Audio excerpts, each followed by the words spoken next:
Bienvenue à tous dans cette deuxième formation de SPSS destinée aux étudiants de G3IG à l'ICIJ.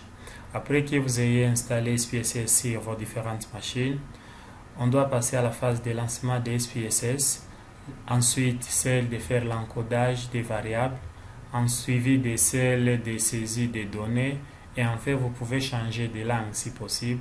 Aujourd'hui, nous allons explorer le menu Analyse. Ce menu porte sur la production des statistiques descriptives et inférentielles selon les besoins. Et voilà, comme nous allons utiliser une base de données déjà existante, on doit l'ouvrir à travers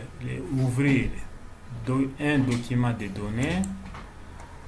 Vous parcourez votre ordinateur et le mien, il est là. Et en fait, je l'ouvre. Dans cette nouvelle base de données, on vérifie et on trouve que la taille de l'échantillon est de 52 et le nombre de variables est de 11. Et voilà, pour commencer avec ce menu analyse, dans les sous-menus rapport, là, ça nous renseigne de la manière dont la saisie a été faite. Est-ce que la saisie a été bien faite ou pas? Et certainement, si le travail vous l'avez donné à quelqu'un d'autre, c'est mieux de vérifier les questionnaires qu'il a saisis par rapport aux questionnaires qui étaient imprimés. Et comment on le fait? Vous entrez dans le menu analyse, rapport, récapitulatif des observations. Et là, je peux prendre toutes les variables si possible.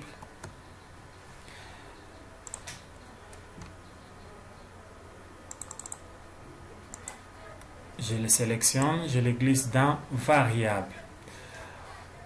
Dans statistiques, ça on va les voir dans les sous-menus statistiques descriptives. On laisse d'abord et on clique à OK. Voilà qu'il y a un tableau récapitulatif qui nous renseigne sur les sexes. 52 individus ont répondu par rapport à cette variable et ce qui représente 100%. Aucun n'est exclu. Le total est de 52 qui représente les 100% pour toutes les variables. Et voilà, si je comparais par exemple un questionnaire imprimé qui s'est trouvé à ma table, je vais voir le quatrième individu. Sur l'imprimé, il est de sexe masculin, 24 ans, de G3IG. Il a déjà suivi en ligne les systèmes comptables comparés comme cours. Il a un smartphone. Il a aussi un ordinateur pour suivre les cours. Son niveau d'appréciation est passable, ainsi de suite, ainsi de suite. Et voilà, vous voyez que je viens de reproduire ma matrice de données avec les sous-menus rapports. Alors, parlons maintenant des rapports statistiques. Comment on les produit? Il vous suffit d'entrer dans le menu analyse, statistiques descriptives. Et là, il y a des chemins. Soit vous pouvez entrer dans fréquence ou effectif selon les versions d'SPSS, ou même descriptif s'il s'agissait des variables quantitatives. Donc, on utilise les passages ou les chemins analyse, statistiques descriptives, fréquence ou effectif quand il s'agit des variables qualitatives et quantitatives. Néanmoins, on va utiliser ces passages analyse, statistiques descriptives, quand il s'agira uniquement des variables quantitatives. Donc, les variables quantitatives peuvent être analysées soit à travers les schémas analyse, statistiques descriptives, fréquence, ou encore analyse, statistiques descriptives. Et voilà, on peut on peut commencer avec fréquence ou effectif selon les versions que vous utilisez. Et voilà, comme on l'a dit, que toutes les variables, qu'elles soient qualitatives ou quantitatives, on doit passer à travers les chemins de fréquence. Et là, je vais prendre la variable sexe, premièrement. Les statistiques qu'on peut observer sur la variable sexe, une variable qualitative nominale, sont là. Est-ce qu'on peut étudier sur la variable qualitative nominale les quartiles? Non. C'est l'unique paramètre qu'on peut utiliser qui est le mode. C'est le mode qui nous intéresse là. On ne va pas prendre tout ça. On laisse ça, on prend uniquement les modes, on poursuit. Les types de graphiques pour les variables qualitatives nominales, on peut prendre soit les barres ou soit les circulaires ou les camemberts. Je prends les camemberts là. C'est que j'ai vu que ça s'observe sur ces graphiques. Je préférerais qu'il y ait au moins des fréquences ou même des pourcentages. C'est mieux de prendre les pourcentages. Je poursuis. Dans format, il n'y a pas grand chose. Non plus dans style, non plus dans Bookstrat. Donc, je peux cliquer à OK.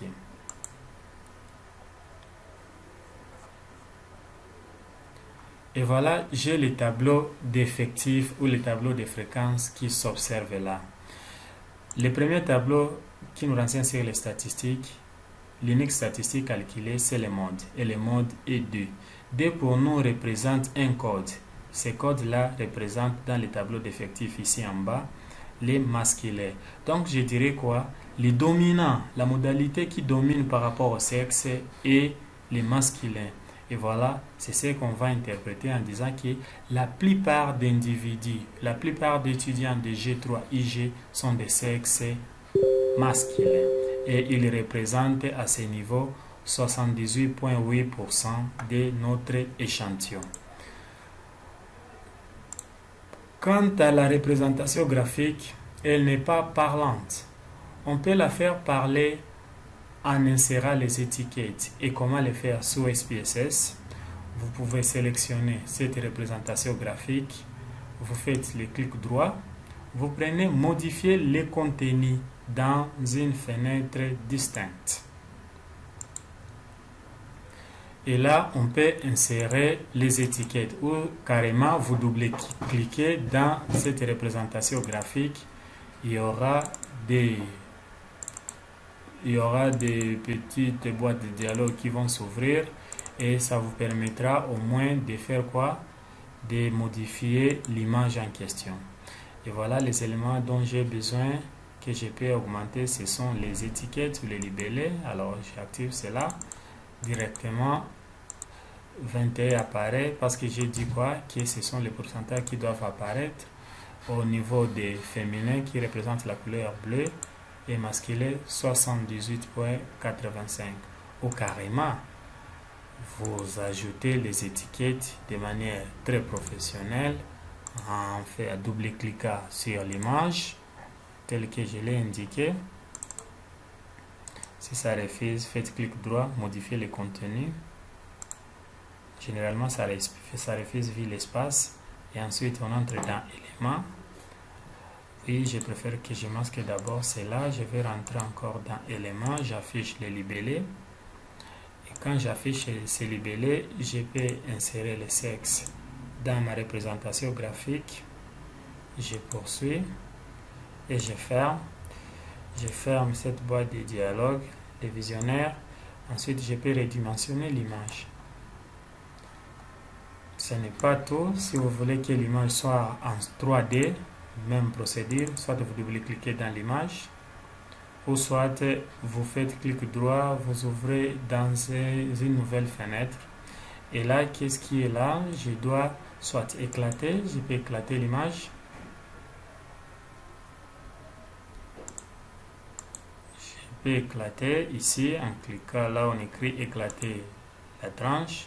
Tout comme je peux les mettre en 3 dimensions, il suffit de double-cliquer sur l'image et il y a des propriétés que vous allez prendre par-ci, par-là. Et là, ce que moi je vais prendre se trouve au niveau de profondeur. Et là, je vais prendre 3D et j'applique encore. Alors, je peux fermer ceci. Et vous voyez que c'est des 3 images et encore éclatées. Je peux supprimer la façon d'éclater là. En cliquant seulement là, et l'image devient soudée. Et vous verrez que là quand même c'est très présentable.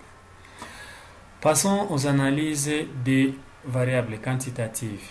Ça sera analyse, statistique descriptive, fréquence, la variable âge. je vais la faire entrer dans le champ variable analysée. Les statistiques que je vais prendre pour les variables quantitatives, je vais prendre les quartiles, je peux prendre la moyenne, la médiane, les modes, oui, les quarts types, les minimums, les maximums, la plage. Le kurtosis, oui, on peut le prendre pour voir si ça suit une loi normale ou pas.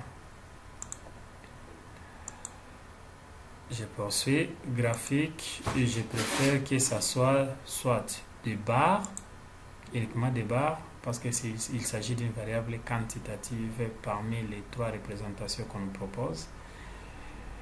Je poursuis et en fait je clique à OK. Alors si on voit très bien, il y a des tableaux qui se produisent. Ces deux tableaux qui sont produits, on a le premier tableau des statistiques, ça nous renseigne sur l'âge moyen, l'âge médian, l'âge modal, l'écart type d'âge entre les individus, le kurtosis, les règles standards de kurtosis, la plage, les minimums, l'âge minimum, l'âge maximum, l'âge de 25% de l'échantillon, l'âge de 50% de l'échantillon et l'âge de 75% de l'échantillon. Donc, nous voyons que aucun individu, tous les individus ont répondu à cette question, complété leur âge. L'âge moyen en G3 IG est de 22,37. L'âge médian est de 22 ans. L'âge modal, l'âge qui domine, est de 21 ans. La différence d'âge entre les individus est d'une année, 68,1. La plage, la différence entre les plus âgés et les moins âgés est de 6 ans. Et vous les voyez là, 20 comme l'âge minimal, les moins âgés et les plus âgés à 26 ans. Leur différence est de 6. 25% de l'échantillon ont l'âge ont 21 ans au plus. 51% de l'échantillon ont en plus 22 ans et 75% de l'échantillon des étudiants de G3 et G ont 24 ans au plus. Alors si vous voyez que c'est l'âge modal, il est de 21 ans parce qu'à 21 ans, il y a 11 individus qui ont 21 ans contrairement à d'autres types d'âge. 20 est représenté par 8 individus, 21, 11, 22, 9 individus, ainsi de suite. Donc l'âge modal est 21, l'âge dominant. Et si on voit les histogrammes, les 21, ça prend en abscisse les différents âges et en ordonnée leur pourcentage. Et si vous comprenez avec moi que on peut insérer les étiquettes pour qu'il ait une bonne lisibilité de cette représentation graphique en double-cliquant sur l'image, on part à éléments et on affiche les libellés. Ensuite, on clique, on ferme et on ferme là aussi. Je peux analyser âge sous l'autre chemin qu'on a parlé. C'est à travers les chemins analyse, statistique descriptive, descriptive. Et voilà, je peux insérer l'âge. Je le glisse là.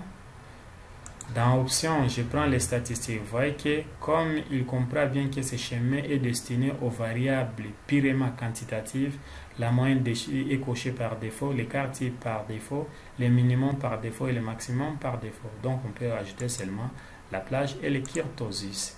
Et on poursuit. Et vous verrez avec moi que ce tableau qui se trouve ici, qui représente les statistiques d'âge, il n'y a pas de percentile, il n'y a pas de quartier, mais il y a quand même la moyenne, il y a la plage, les minimums, les quartiers et autres statistiques qu'on peut demander. Donc, vous comprenez avec moi que ce chemin-là d'analyse statistique descriptive, fréquence, est très riche que le chemin analyse statistique descriptive, descriptive. Voilà qu'est-ce qu'on peut faire quand on analyse les variables, qu'elles soient soit qualitatives, qu'elles soient soit quantitatives. Alors, L'autre analyse qu'on doit devoir faire va porter sur les analyses bivariées. Et voilà, avec les premiers chemins, l'étude des fréquences et des fréquences, des moyennes, des quarts types, d'autres paramètres statistiques, porte sur les analyses qui sont univariées. Et voilà, on va parler des analyses qui sont bivariées. Et les deux tests que nous allons exploiter dans les genres d'analyse bivariée, c'est le test de Kidé et le test de corrélation. Retenez que le test de Kidé, c'est un test qui est fait entre deux variables qui sont qualitatives. Je reprends. Le test de Kidé est fait sur les variables qui sont qualitatives. Par contre, le test de corrélation est fait sur les variables qui sont quantitatives. Les deux tests ont un même objectif, celui de déterminer la dépendance d'une variable dans l'autre, la dépendance existante ou l'association qui existe entre deux variables, qu'elles soient qualitatives ou quantitatives. Si on étudie la dépendance de deux variables quantitatives, on va parler de la corrélation. Et si on étudie la dépendance de deux variables qui sont qualitatives, on va parler des tests de Kidé. Commençons avec les tests de Kidé. Les tests de Kidé, où est-ce qu'on les trouve sur SPSS? Il vous suffit d'entrer dans le menu Analyse, Statistiques descriptives, Tableau croisé. Je vais prendre la variable sexe et la variable niveau de satisfaction des enquêtés vis-à-vis des enseignements à distance. Alors, je vais voir si le sexe influence le niveau de satisfaction des enquêtés. Et pour le faire, il vous suffit d'entrer dans Exact. Là, il n'y a pas grand-chose à faire, mais vous entrez plutôt dans Statistiques. Vous cochez le test qui va essayer de déterminer cette association entre des variables qualitatives. C'est le test de Kidé. Et s'il s'agit de deux variables quantitatives, vous allez cocher le test de corrélation là. Alors, le test de Kidé à lui seul ne suffit pas pour marquer la force de cette relation. Il suffit d'ajouter un coefficient, un autre test. Et ce test-là qu'on va ajouter dans le cadre des études en sciences sociales, c'est le coefficient VFI de Kramer. Et là, on peut poursuivre et on entre dans cellule. Dans cellule, on peut cocher soit les effectifs entendus aussi et les pourcentages. C'est à vous de voir comment les disposer, mais de préférence, moi je souhaite que vous cochez pour les pourcentages des totales. Vous pouvez prendre les pourcentages calculés sur base des lignes, les pourcentages calculés sur base des colonnes, ou même les pourcentages calculés sur base du total, mais de préférence, pour une bonne compréhension, c'est mieux de prendre les pourcentages calculés sur base du total de l'échantillon. Et on poursuit et ensuite on clique à OK. Et voilà, il y aura les premiers tableaux, les tableaux récapitulatifs qui nous renseignent sur les types de variables que nous avions choisis. J'ai pris la variable sexe des enquêtés, croix, la variable individu, niveau de satisfaction vis-à-vis des enseignements à distance. 52 individus ont répondu favorablement à l'appel de ces deux variables qui représentent les 100% de l'échantillon. Et voilà le deuxième tableau qui nous renseigne sur les tableaux croisés dynamiques. Vous verrez qu'en ligne, nous avons les sexes et en colonne, nous avons les différents niveaux de satisfaction vis-à-vis des enseignements à distance. Si vous vous souvenez du questionnaire, ce niveau de satisfaction vis-à-vis des enseignements à distance était au nombre de 5 modalités et là on en a 4. SPSS supprime automatiquement une modalité qui ne compte pas de réponses. Et voilà, la modalité excellent est absente parce qu'aucun individu n'a dit que son niveau de satisfaction est excellent. Et voilà, comme j'ai dit Et il faut prendre le pourcentage calculé sur base du total, le sécandé là. Et voilà, ça va être très facile à comprendre cela parce que 4 individus dans le sécandé représentent 7,7%. 3 dans le sécandé représentent 5,8%. Si vous voulez que les pourcentages soient calculés sur base des lignes, vous verrez aussi que ces pourcentages aussi vont changer. Et voilà, je dirais quoi que 21% des individus sont des femmes. Et voilà, si on partait au tableau d'effectifs, c'est ça. Mais, autrement, je peux interpréter les 32%. Je dirais 32,7% des enquêtés ont un niveau mauvais par rapport à la satisfaction vis-à-vis des enseignements à distance. 28,8 disent que leur niveau est passable et 30,8 disent que leur niveau est moyen et 7,7 disent que leur niveau est bon. Si vous voulez exploiter ces jugements par rapport au sexe, je dirais quoi? 7,7 femmes disent que leur niveau de satisfaction est mauvais, ainsi de suite, jusqu'à dire qu'aucune femme n'a un bon niveau de satisfaction vis-à-vis des enseignements à distance. Alors, pour voir s'il y a une relation, il y a une dépendance entre les deux, on va voir ici la dernière colonne, la signification asymptotique. Et c'est la décision par rapport à l'existence ou la non-existence d'une relation de dépendance dépend de la valeur qu'on a attribuée au C de signification. Et si on sait bien que le C normal de signification est de 5% ou de 0,05, quand vous trouvez un C qui est supérieur à ces 0,05, vous allez automatiquement accepter votre hypothèse nulle pour rejeter l'hypothèse alternative. Mais si c'est inférieur, vous rejetez l'hypothèse nulle pour accepter l'hypothèse alternative. Dans le cas de notre exemple ici, on va accepter l'hypothèse nulle qui stipule quoi? Il existe une indépendance entre les sexes des enquêtés et leur niveau de satisfaction parce que le C de signification est totalement supérieur à 0,05 ou 5%. Donc, inutile encore de déterminer la force de cette relation à travers les coefficients V de Cramer. Donc là, on a terminé avec le test de Kidde. Parlons enfin du test de corrélation. Le test de corrélation est celui qu'on applique sur les variables qui sont quantitatives. Et la corrélation généralement qui est beaucoup plus utilisée, c'est la corrélation des personnes.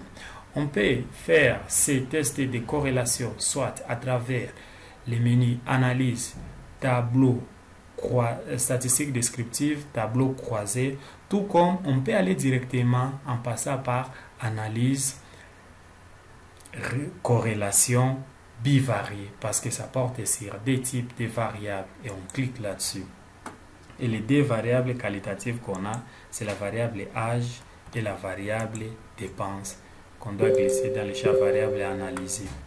Et voilà, pour approfondir les analyses de Kidde, on voit que c'est le coefficient de Pearson qui est coché par défaut, on le laisse. Celui de Spearman, on l'utilise généralement quand on fait le croisement entre une variable quantitative et une variable qualitative ordinale ou semi-quantitative. Et là, vous pouvez cocher le coefficient de Spearman. Et voilà, dans Option, il n'y a pas grand-chose à faire, dans Style non plus et dans Bootstrap non plus. Donc, ce qui est là, c'est de cliquer à OK. Et vous avez votre résultat de corrélation. Et retenez que la force des tests de corrélation est marquée par le coefficient de détermination qu'on appelle R carré.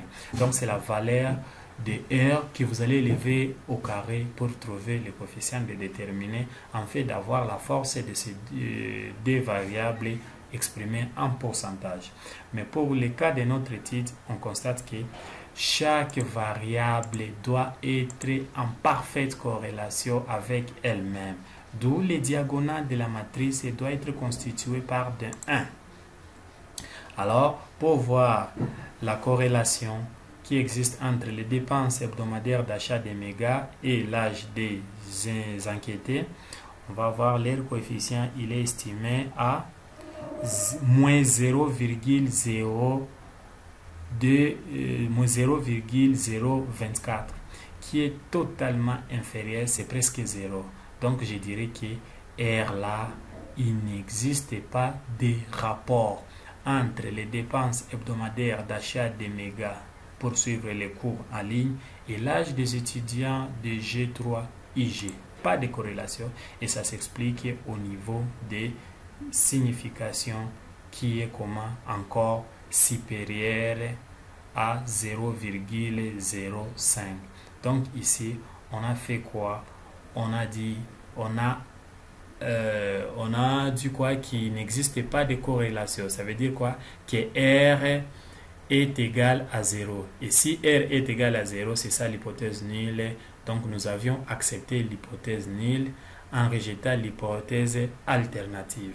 R est égal à 0 veut dire qu'il n'existe pas de corrélation entre les deux variables considérées. Un élément que je dois encore souligner pour bien comprendre la notion des analyses statistiques faites sous SPSS, vous devrez réviser vos différents cours de statistiques. Celui de Gen 1, statistique descriptive, et celui de GD, statistique inférentielle. Merci pour votre attention apportée à ces cours et on se revoit à la prochaine. Ciao!